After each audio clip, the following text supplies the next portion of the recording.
Journalist Steve Malave joins us now from Sarasota in Florida. Did you expect the governor to capitulate in the face of these protests?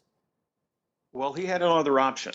The governor basically, everybody turned against him. His allies, they basically said, you know what, you're on your own, buddy.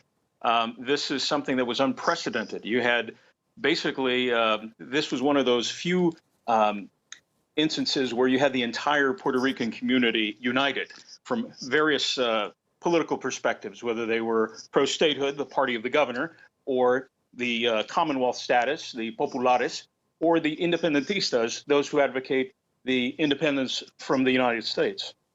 Or indeed Ricky Martin. Steve, I can see a whole load of placards saying Ricky, Ricky, Ricky. And he's there, isn't he? Or he certainly Indeed. was a day or so ago, speaking out against the governor.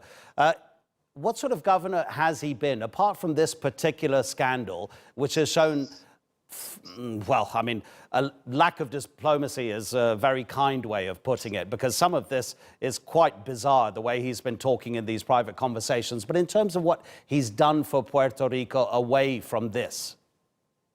Well, he is, interestingly enough, his dad was governor about 25 years ago.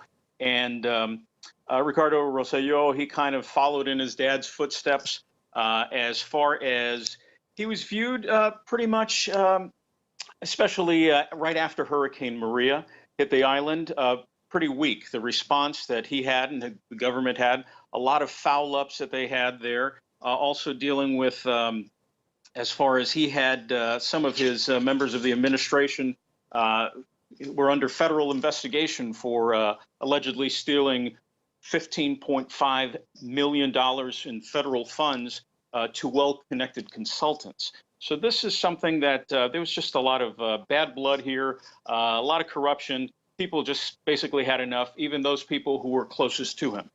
And we know that after Hurricane Maria, and ever since Hurricane Maria, Puerto Rico has not particularly appreciated the man who lives in the White House. Will the next governor have to deal, or do all governors have to deal?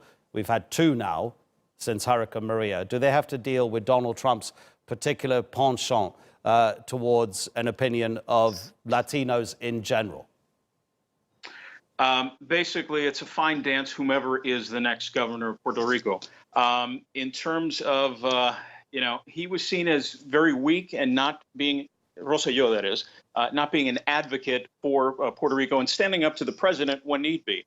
We saw that the mayor of San Juan, Carmen Yulín, she was the voice of the opposition. And as you can see on these pictures, he was not, he was very, submissive was probably the best way. And he was just, he just did not really, in the eyes of many, he did not stand up for the island and for the people who are American citizens, but very proud Latinos.